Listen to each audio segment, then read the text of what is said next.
우리 19장부터는 본격적으로 바울의 3차 사역이 시작되는 장입니다. 그럼 이제 1차, 2차, 3차를 어떤 기준으로 나누느냐 하면 맨 처음 선교 사역을 시작하던 그 곳, 즉 안디옥에 파송을 받아서 선교 사역을 시작했기 때문에 안디옥으로 다시 돌아오는 것까지가 차수에 들어가는 겁니다. 그래서 1차 안디옥에서 시작해서 다시 안디옥으로 돌아와서 다시 출발하죠. 그것을 이제 1차 사역이라고 하고요.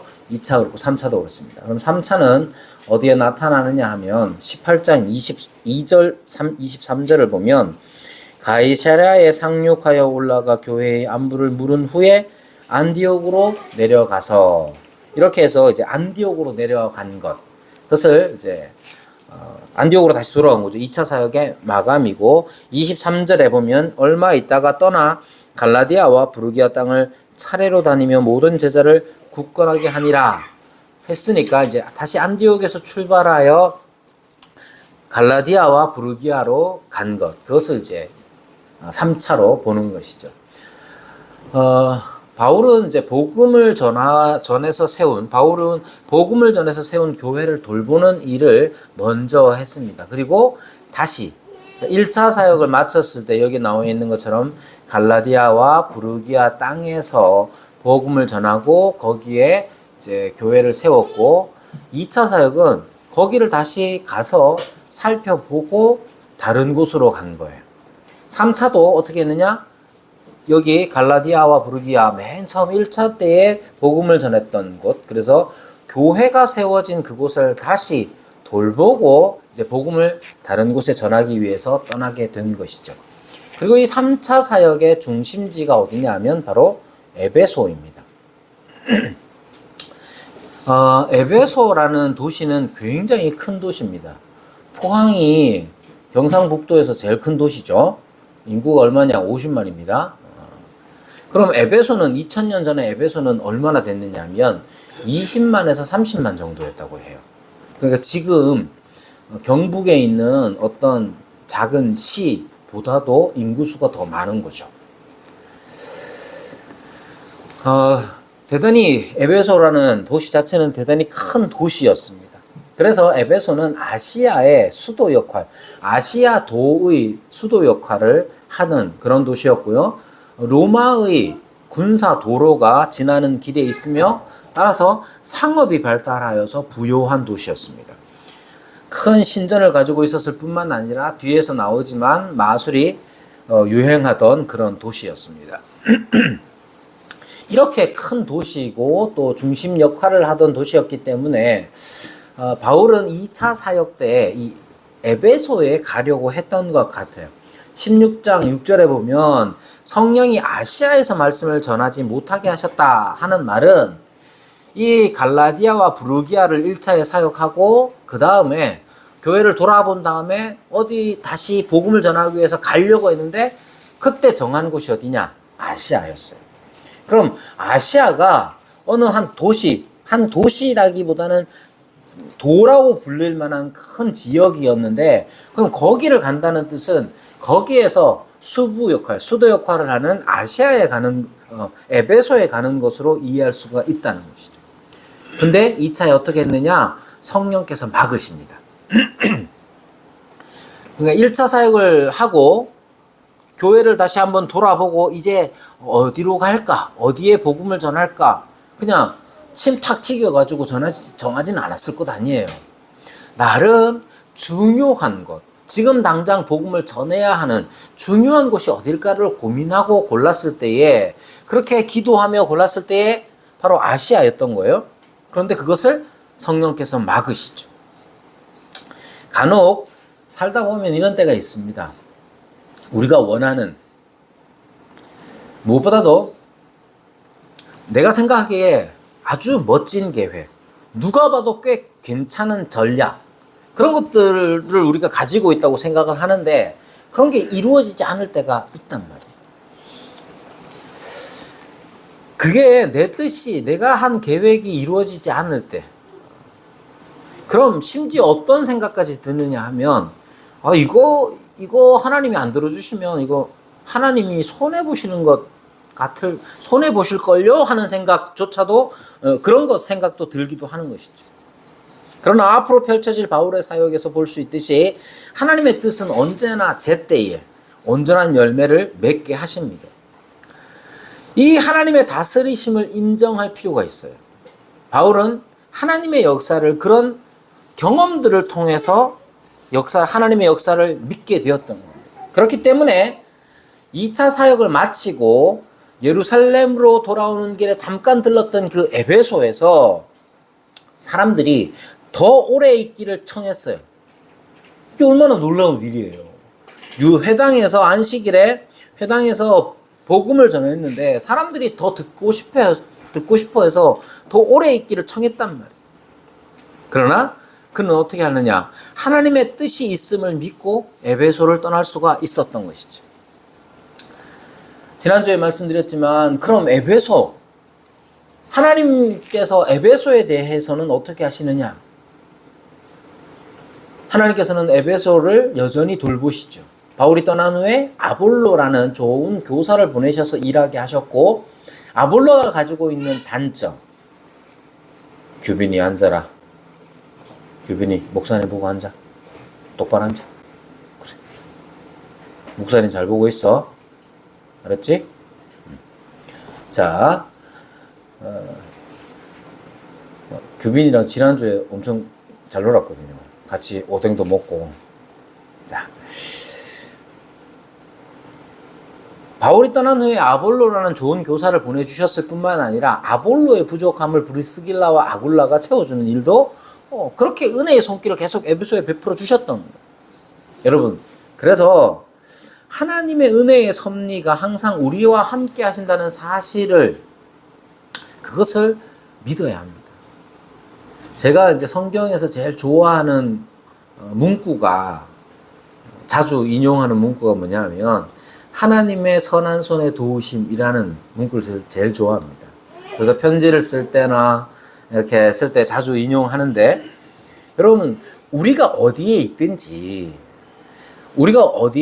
바벨론의 포로로 끌려간 거기에 있든지, 아니면 거기에서 나오는 그 광야의 길을, 오랜 길을 걸어야 하는 그 여정에 있든지, 아니면 예루살렘에 도착해 있든지 간에 중요한 건 어디에 있든지 하나님의 선한 손의 도우심이 우리와 함께 있다는 사실을 믿어야 합니다. 살면서 자기 계획대로 되지 않는 거 많이 경험하죠. 저처럼 꿈이 많은 사람, 뭐 하고 싶은 게 너무 많은 사람들은 대부분의 인생이 뭐냐 하면, 내 꿈을 내가 막 기분 좋게 품었던 그 계획이 박살나는 게 내 인생의 여정이었습니다. 뭐 저 같은 사람은 계획이 좌절되면 또 다른 계획을 막 쉽게 하는 사람이라 큰 상처를 받지는 않았어요. 큰 상처를 받지는 않았지만, 내 계획이 내가 생각할 때 그럴싸하고 괜찮은 이 계획이 제대로 이루어지지 않으면 마음의 상처가 되지 않을 수가 없습니다. 여러분들, 우리의 인생에 실패로 인한 아픔 다들 있지 않습니까? 내 계획과 나의 성패에 하나님의 선한 손이 함께 한다는 사실을 믿어야 합니다. 혹여 실패하더라도, 혹여 내 뜻이 제대로 펼쳐지지 못한다 하더라도, 때로 괴롭고 아프겠지만 하나님의 선한 손이 있음을, 그 도우심이 있음을 바라봐야 하는 것이죠. 여러분, 에베소 교회가 지금 세워지기까지의 바울의 여정에 있어서 핵심은 거기에 있습니다. 그러니까 에베소 교회의 기초를 생각할 때에 언제나 인간 편에서는 하나님에 대한 신뢰가 있어야 합니다. 교회의 가장 기초가 무엇이냐 했을 때 하나님에 대한 신뢰여야 하는 것이죠. 하나님의 뜻은 언제나 이루어진다는 신뢰가, 그리고 그 신뢰 때문에 따르는 우리의 순종이 교회의 기초가 되는 겁니다. 사도 바울을 보십시오. 자기가 계획했던 것 결국은 이루어질 건데 그때는 안 이루어졌다. 하나님께서 언제 이루실지 알지는 못하지만 하나님의 뜻이면 다시 오리라 하는 이 믿음, 하나님께서 하나님의 뜻을 이루시리라는 이 믿음이 에베소 교회를 시작하게 하는 기초가 됐다는 것을 잊지 마십시오. 우리 교회에도 마찬가지입니다.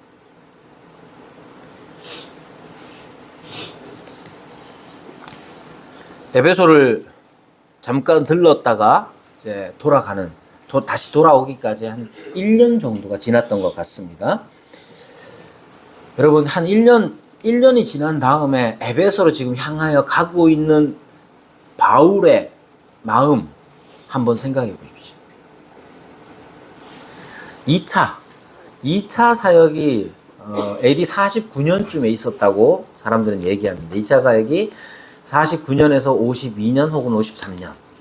지금 3차는 53년 내지는 54년경으로 이제 사람들이 짐작을 하는데, 그 전에, 몇 년 전에 아마도 에베소일 텐데, 아시아로 가려고 했던 그 길을 성령께서 막으셨어요.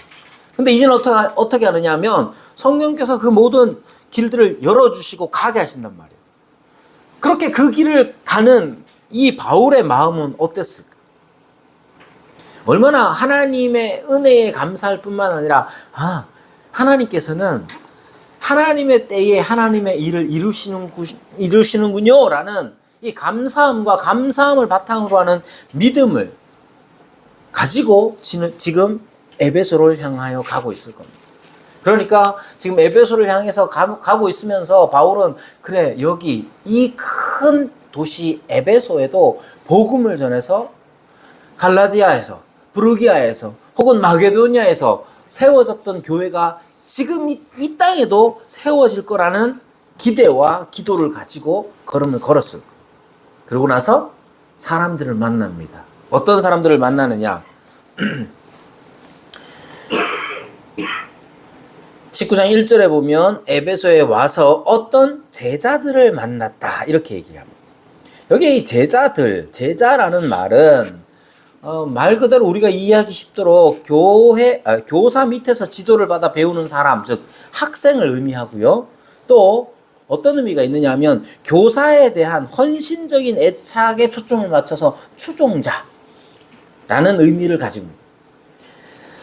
마데테스라는 이 말 자체가 그런 의미를 가지고 있는 거예요. 우리는 이제 제자 그러면 그냥 직업적으로 선생님이 학생들을 제자 이렇게 하기도 하죠. 그러나 그것보다 훨씬 더 깊은 의미를 가지고 있는데, 학생의 입장에서는, 지도를 받는 사람의 입장에서는 그냥 지식적으로 받는 정도가 아니라 추종하는 거예요. 그 선생님의, 그 스승의 가르침, 지식적인 부분뿐만 아니라 그 가치를 따라서 살려고 하는 걸 뭐라고 하느냐? 제자라고 그럽니다. 그럼 사도행전을 기록한 이 누가라는 사람이 제자라는 말을 쓸 때에 어떤 의미에서 썼느냐 하면, 일반적인 의미, 추종자, 학생, 그런 사람들을 다 제자라고 했다기보다는, 누가복음이나 사도행전을 보면 제자라는 말을 누가는 그리스도와 관련지어서 사용하고 있습니다. 따라서 사도 바울이 에베소에 와서 만났다고 하는 이 어떤 제자들은 누가가 제자라는 말을 사용했기 때문에 이 사람들은 그리스도와 관련된 이들로 봐야 합니다. 뿐만 아니라 이렇게 제자라고 칭할 수 있는 까닭은 사도 바울 일행이 이 사람들을 만났고, 이 만났다는 것도 그냥 스쳐 지나가듯 만난 걸 의미하지 않죠. 이 사람들이 어떤 사람들인지 파악하는 거예요. 자, 여러분, 오늘 이제 은호가 계약을 해가지고 왔는데, 은호랑 옆에 있는 지섭 형제가 이제 오늘 처음 보는 사이예요. 처음 보는 사이인데, 은호가 어떤 사람인지, 둘이 그러고 헤어스타일도 비슷한데 서로가 어떤 사람인지 알 수 있어요, 없어요? 얼굴만 딱 보고 알 수 있는 게 있지요. 그러나 사도 바울이 만난 이 사람들, 사도 바울이 파악한 이 사람들은 그냥 스쳐 지나가듯 한번 만나가지고 파악되는 정도로 파악하지 않습니다. 사도 바울이 제자들을 향해서, 이 어떤 제자들을 향해서 이렇게 묻습니다. 너희가 믿을 때에 성령을 받았느냐? 이렇게 물어요. 여러분, 제가 옛날에 대학 때 이제 예수 전도 협회라는 좀 이상한 단체에서, 그때는 이상하다고 판결나기 전이었는데, 이상한 단체에서 전도 훈련을 받고, 전도 훈련 받는 게 뭐냐 하면 그냥 길거리로 나가는 거예요. 나가가지고 어떻게 하냐, 둘씩 맨 처음에 나갈 때는 40명이 단체로 나갑니다. 40명이 단체로 나가면서 인도자에 따라서 인도자가 외치는 대로 이제 다시 이제 다 같이 외쳐요. 복명복창을 하죠. 아저씨! 그러면 이제 40명이 외칩니다. 아저씨! 죄 있습니까? 그러면 40명이 외칩니다. 죄 있습니까? 뭐 그걸 해가지고 이제 어느 지점까지 딱 갑니다. 딱 가면 둘씩 쫙 흩어집니다. 그럼 둘씩 어떻게 하느냐? 지나가는 사람 아무나 붙잡습니다. 딱 붙잡아가지고 죄 있습니까? 딱 물어요. 그러면 한 사람은 그 자리에서 무릎 꿇고 막 기도를 해야 되는 거예요. 자, 자, 그 왜 사람들한테 지금 하락하면 나 못하겠는데 그때는 했어요. 자, 그럼 왜 사람들에게 죄 있느냐고 확 물을까? 왜 그럴까요? 사람들이 다 죄를 짓고 있기 때문에 그렇습니다. 그러니까 그렇게 물으면 죄 없다고 말하는 사람이 없어요. 거진 없어요. 저는 죄 있느냐고 물어봐가지고 없다고 한 사람은 딱 한 명 만나봤어요. 딱 한 명 만나봤는데, 섬에 구도라는 전라남도 완도군에 속한 섬에 갔을 때 축구전도를 갔죠. 가가지고 이제 다 같이 팀원들하고 같이 가가지고 할머니 죄 있으시잖아요. 그래 이제 여학생이 이제 여청년이 그렇게 얘기를 했어요. 그랬더니 할머니가 딱 보더니 하는 말이 뭐냐? 내가 무슨 죄가 있노? 도시에 사는 누구가 죄 있지? 내가 이 바닷가에서 고동이나 주워 먹고 사는데, 그 사람도 몇 명 안 사는 섬이거든요. 내가 여기 바닷가에서 고동이나 주워 먹고 사는데 내가 무슨 죄가 있노? 뭐 그러더라고. 그래, 이거 죄 있죠? 물어봤던 이 여청년이 어떻게 해야 될지 몰라가지고. 그래서 제가 어떻게 했겠습니까? 할매, 그게 바로 죄입니다. 자, 여러분, 죄 있느냐는 질문, 그냥 처음 보는 사람한테 해도 먹히는 질문이에요.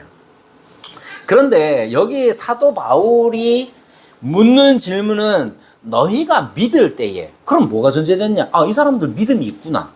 그럼 이 사람들의 믿음의 내용은 뭐냐? 제자라고 칭했으니까 이 사람은 그리스도와 관련된 믿음을 가지고 있는 사람이구나. 이거 어떻게 알아요? 얼굴에 그냥 써 있는 게 아니잖아요. 대화를 해서 만나보고 이 사람들이 어떤 생각을 하는지 대화를 통해서 파악하는 거예요. 근데 더 나아가서 성령을 받았느냐는 질문도 마찬가지. 여러분, 성령 받은 사람을 어떻게 구분합니까? 이정환은 성령을 받았을까요? 최은서는 어때요? 여러분, 성령 받은 거 어떻게 알아요? 어떻게든 알게 됩니다. 그러니까 묻는 거예요. 믿을 때에 그리스도와 관련된 믿음을 가지고 있다는 사실을 파악하고 믿었는데, 그리스도와 관련된 믿음과 성령을 받는 것과의 이 관계가 어떤지를 지금 살펴보긴 하겠지만, 사도 바울은 그들을 만나서 대화하고, 그러니까 여기에 만났다는 걸 너무 가볍게 생각하지 마시라는 거예요.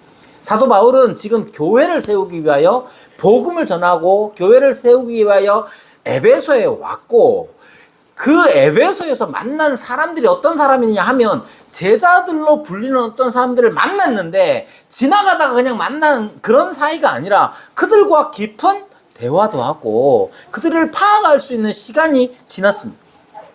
그래서 그에게 물어보는 거예요. 그런데 어떻게 말하느냐? 그들은 성령을 받지도 못했고 심지어 성령이 계심도 듣지도 못한 사람들이에요.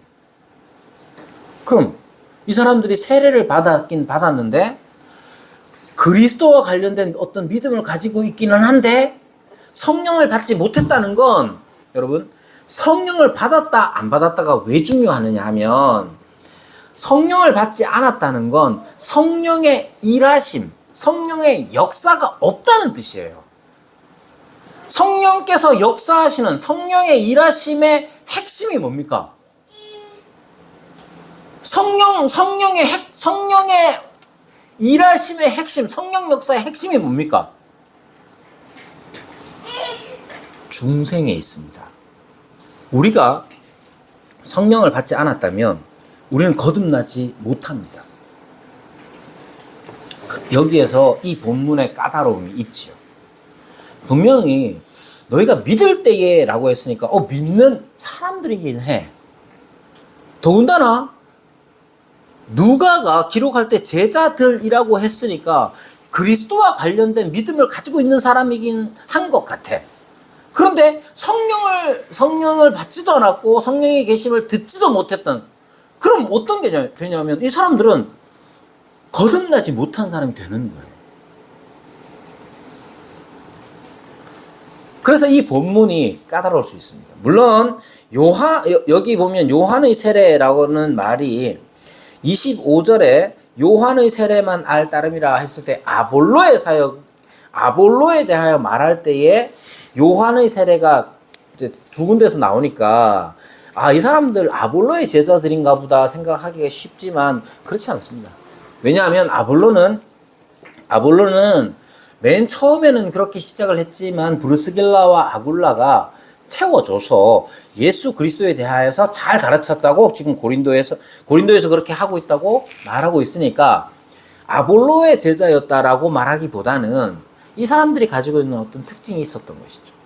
자, 이 사람들은 요한의 세례를 받은 사람들입니다. 자기 스스로를 나는 요한의 세례를 받은 사람이야.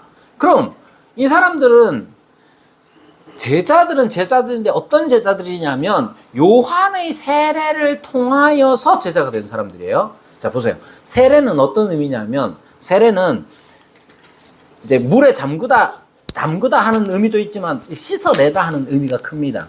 즉 어떤 사람이 세례를 받는다는 건 이전의 것들을 다 씻어내고 새롭게 시작한다는 뜻입니다.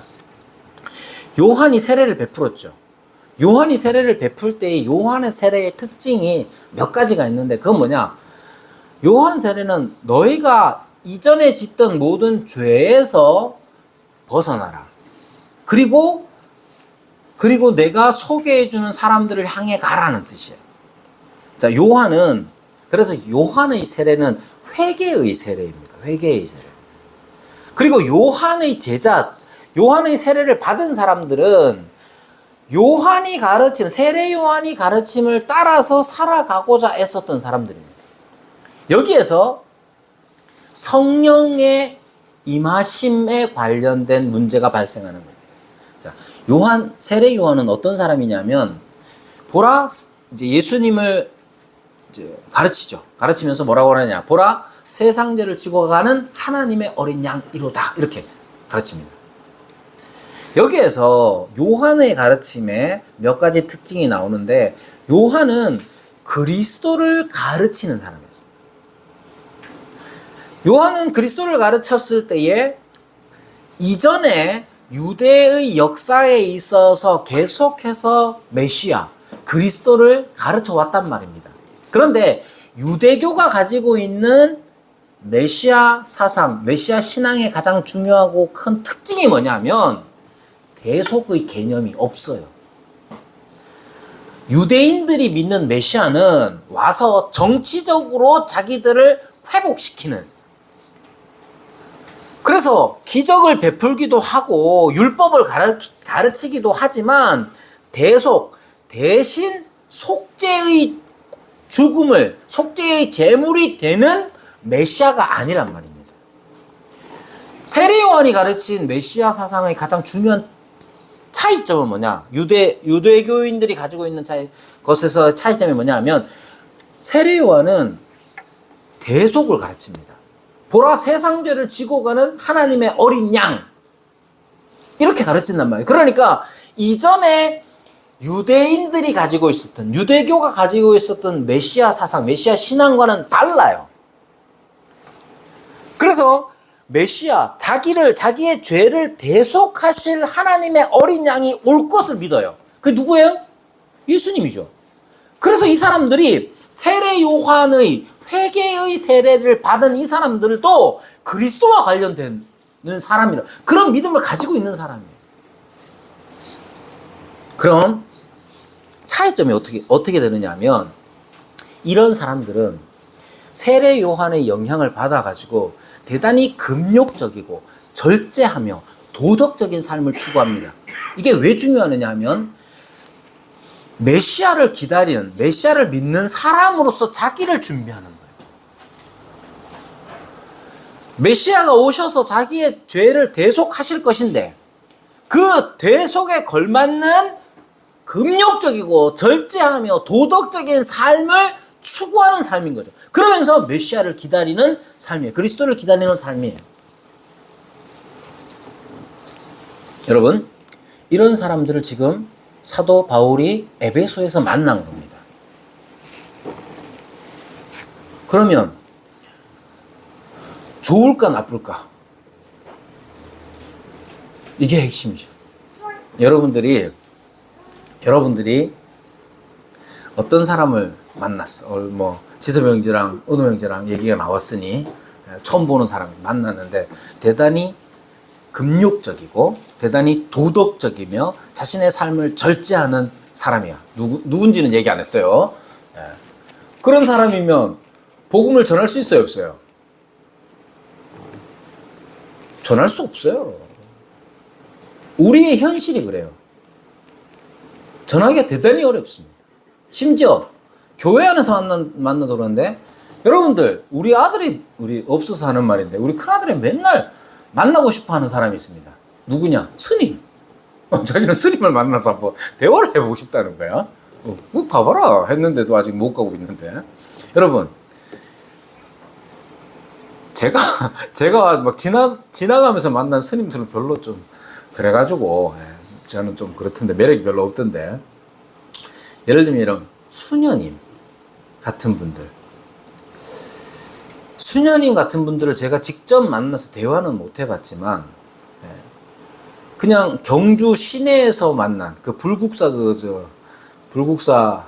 그 옆에 아이고야, 여러 그런 데서 만난 스님들, 덩치 좋고 카페에서 이렇게 껄렁껄렁하게 만난 스님들하고 수녀님하고는 좀 느낌이 달라요. 생각해 보십시오. 여러분이 만난 어떤 사람이 대단히 절제하며 금욕적이고 그리고 도덕적인 삶을 산다. 대부분의 사람들, 그리스도인들이 복음 못 전합니다. 거기에는 어떤 게 있느냐 하면, 기독교인도 그래야 한다고 생각합니다. 기독교인도 금욕적이어야 하고 도덕적이어야 한다고 생각합니다. 그런데 사도 바울이 지금 하고 있는 건 뭡니까? 여러분, 제가 과한 해석이 아니고, 세례 요한이 복음서에서 세례 요한이 가르쳤던 많은 것들, 회개에 관한 것들, 그리고 세례 요한이 살았던 삶은 대부분 금욕적인 삶이요, 도덕을 강조하는 삶이에요. 그런 가르침과 그런 세례를 받았던 사람이라면, 여러분, 자신의 삶을 어떻게 살았겠어요? 이때의 시점이 언제냐 하면 약 AD 53년 내지는 54년경에 일어나는 일이에요. 지금 이 본문 자체가. 그럼 이 사람들은 어떤 사람들이냐면, 요한의 세례가 언제 있었어요? 적어도 24년 전에 있었단 말이에요. 24년의 세월이 지나는 동안 자신의 삶을 요한의 세례를 받은 자답게 살아갔기 때문에, 나는 요한의 세례를 받은 사람입니다 라고 말할 수 있는 거예요. 하루 이틀이 아니에요. 하루 이틀이 아니고 24년을 요한의 가르침을 따라서 메시아를 기다리며 자신을 절제하고 금욕적이며 도덕적인 삶을 살았던 사람들. 이런 사람들을 만나면 우리는 입을 닫습니다. 왜 그러냐면, 그게 마치 우리도 이루어야 할 수준이며 모습이라고 생각하기 때문에 그래. 그런 사람을 지금 사도 바울이 만났어요. 이런 사람들이 에베소 교회의 기초가 된다면 얼마나 좋겠습니까? 우리 교회에 만약에 어떤 12명의 사람들이 오는데 이 사람들 전부 다 절제 잘하고 도덕적이고 종교생활 잘하는 사람들이 온다면 여러분 안 반갑겠어요?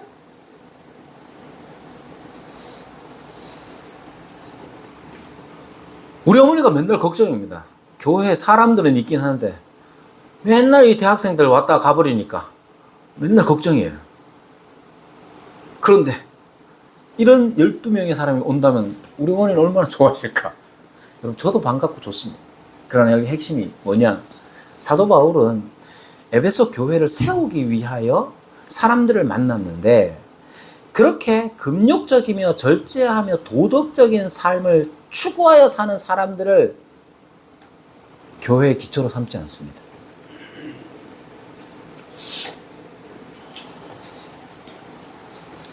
사도 바울은 그런 것에서 중생의 증거를 찾지 않습니다. 이게 중요한 거예요.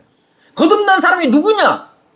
거듭난 사람이 누구냐 했을 때 도덕적인 것으로 거듭남을 판단하지 않는다는 게 중요해요.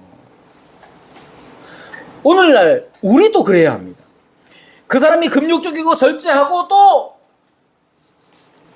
도덕적인 사람입니다. 무엇이든지 충성스럽게 일을 잘하고 그런 데서 그리스도인 됨을 교회의 기초를 삼지 않는다는 게 중요합니다. 여러분, 그럼 무엇이냐? 핵심은 성령이었습니다. 여러분, 금욕, 절제, 도덕, 물론 절제는 성령의 열매이긴 하지만 이런 것들은 다른 종교에서도 혹은 일반적인 철학에서도 요구되는 것들이에요. 그래서 우리보다 훨씬 더 금욕적이고 절제하는 삶을 살아가는 이슬람 교도들이 많습니다. 간혹 팟캐스트 같은 거 들으면 이슬람권에서 온 사람들이 있는데 이 젊은 이 사람이 한국에 와서 한 번도 돼지고기를 먹지 않았을 뿐만 아니라 자기는 술을 안 마신대. 유명한 축구선수 있죠? 마네라고. 아는 사람은 압니다. 마네가 심지어 뮌헨에 있을 때에 그 유명한 맥주잔을 들고 찍는 사진이 있는데 선수들이 전부 다 자기는 이슬람 교도이기 때문에 자기는 맥주잔을 들고 못 찍겠다고 해요. 그러면 사람들이 어떻게 생각하느냐? 대단히 존경합니다. 여러분, 다른 종교에도 심지어 우리가 많은 요즘 기독교인들이 원수처럼 여기는 이슬람에게도 그런 금욕적인 모습들이 있단 말이에요. 그러나 우리의 참된 신앙과 교회의 기초는 그런 금욕적인 것에 있지 않아요. 그게 중요합니다. 그럼 뭐냐? 성령의 역사, 성령의 임하심이 가장 중요한 교회의 기초요. 우리 생활에 추구해야 할, 신앙생활에 추구해야 할 바라는 사실을 잊으면 안 돼요. 여기 보시면 이 사람들의 숫자를 12사람쯤 되니라 라고 했을 때에 왜 12사람인 걸 일부러 이렇게 기록해 놨을까? 여러분, 12라는 숫자가 가지고 있는 이 상징성, 이스라엘도 12지파요, 예수님의 제자들도 12이요, 지금 여기에 사람들도 12이라고 했으니 12이라는 것 자체가 이스라엘의 기초가 되는 것이고 교회의 기초가 되는 상징적인 숫자입니다. 이제 이 에베소 땅에서 새롭게 하나님의 뜻이 이루어지는, 교회가 세워지는 하나님의 계획, 그 뜻이 이루어지는 이때에 12이라는 사람이 여기에 있는데 이 사람들이 어떤 사람들이냐? 절제하고 금욕적이고 도덕적인 삶을 추구하는 이 사람들이 교회의 기초가 되는 게 아니란 말이에요. 그럼 어떤 사람이 교회의 기초가 되느냐 하면 성령을 받은 사람이에요. 여러분, 성령을 받은 것과 금욕적인 삶을 추구하는 것 어떻게 다르느냐 하면 거기에 핵심은 자아 혹은 아상, 나라는 것의 차이가 있습니다. 금욕하기 위해서, 도덕적으로 살기 위해서 가장 많이 떠올리고 상정해 놔야 하는 게 뭐냐면 나라는 거예요. 나. 불교에서는 이걸 아상이라고 또 합니다만은, 이 아상이라는 게 나라는 이것 자체가 교회의 기초가 되어서는 안 되는 거예요. 여러분,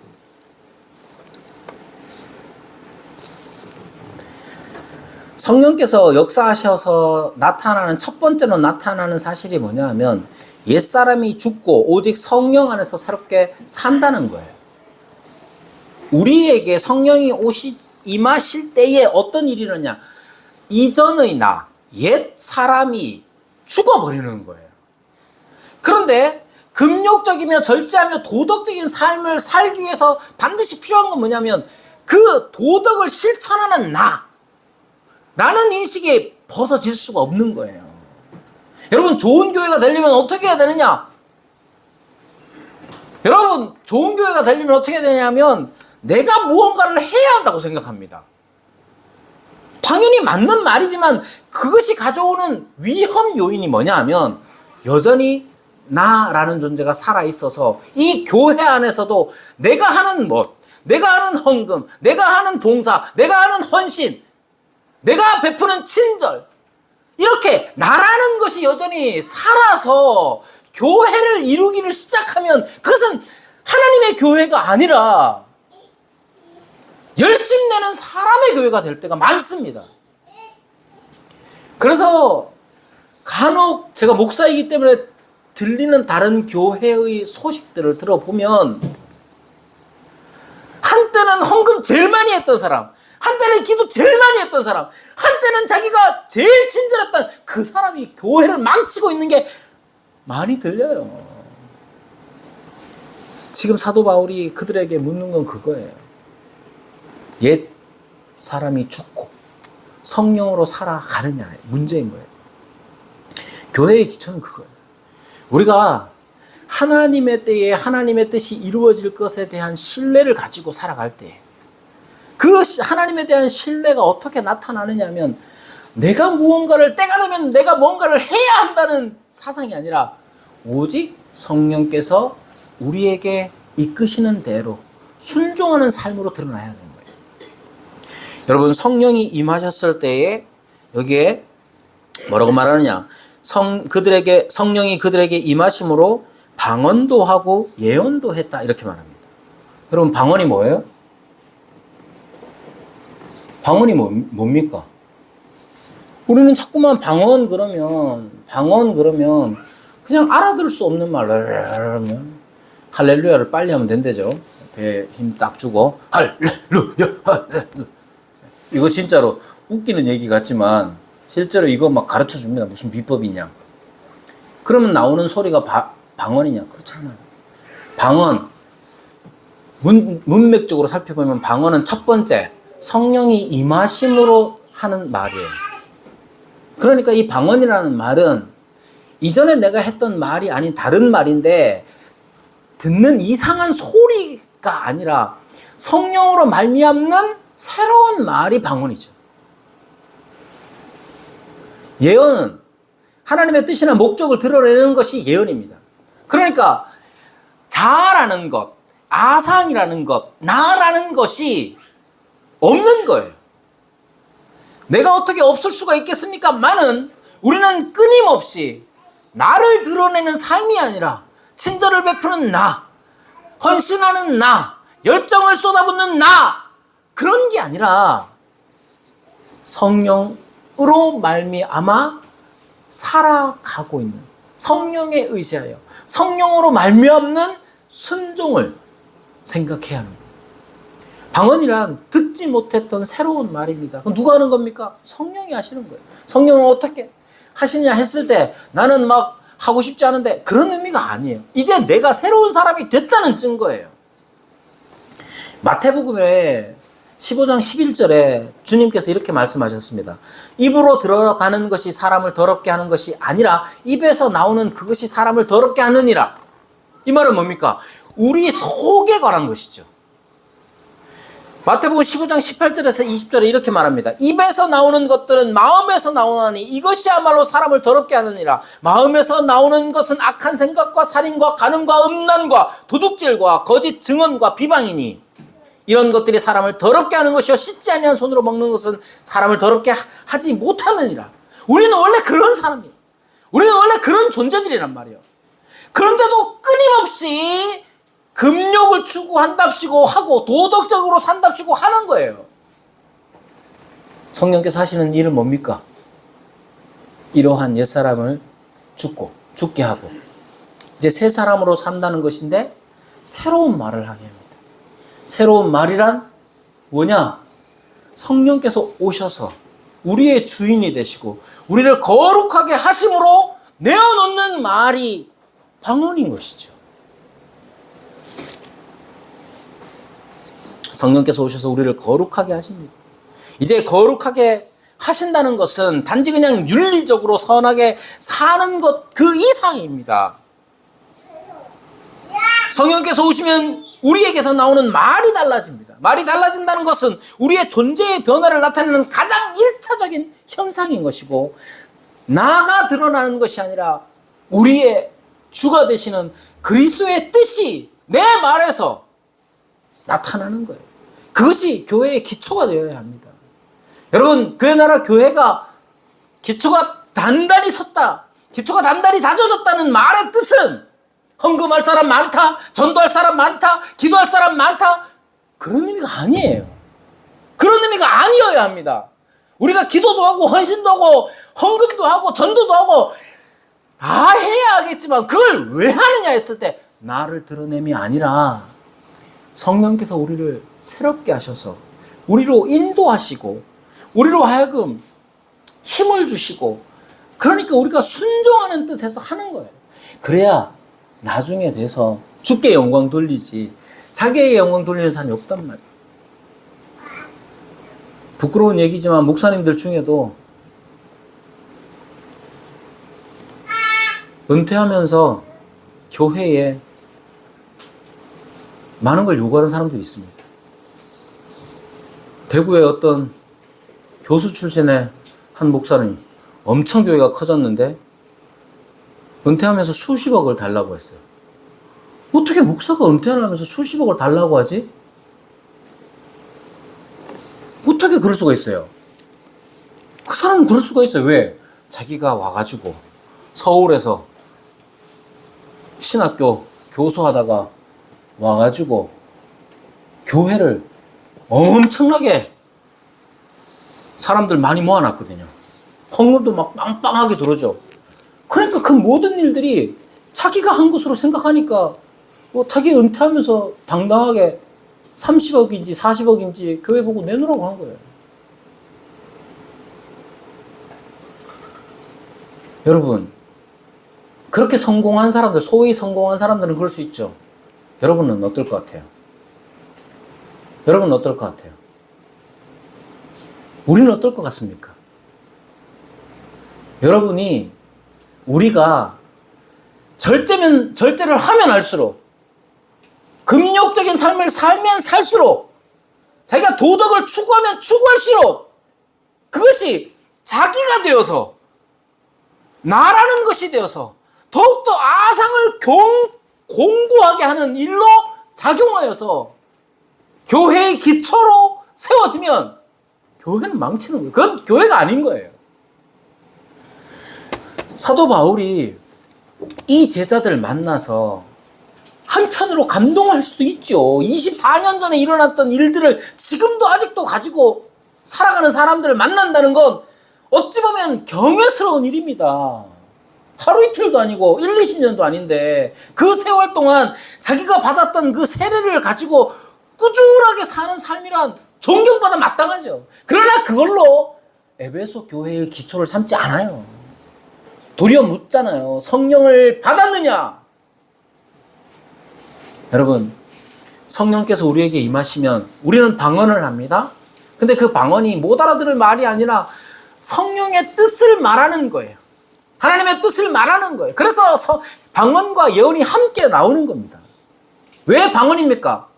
내게도 듣지 못한 새로운 말이잖아요. 언제나 우리는 나를 중심으로 말합니다. 나 기분 나빠. 나 못 참겠어. 나 힘들어. 맨날 나 기분 나빠, 나 힘들어 이런 사람들에게 방언은 없는 건 뭡니까? 성령께서, 우리 주님께서 내게 하시는 말씀이죠.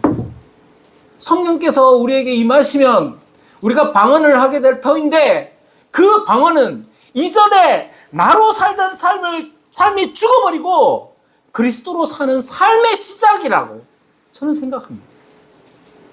그것이 교회의 기초로 삼아 이제 에베소 교회가 시작합니다. 여러분, 우리 교회의 기초가 무엇이 되어야 하는지 잘 생각해야 합니다. 그의 나라 교회의 기초는 이상용 목사가 아니에요. 지금 여러분 앉아있는 여러분 자신이 아니에요. 우리 모두는 다 성령의 임재로 말미암아 새로운 말을 하는 그런 사람들입니다. 그것을 기초로 삼아서 더욱더 든든히 세워지는 그의 나라 교회가 되기를 함께 기도하겠습니다.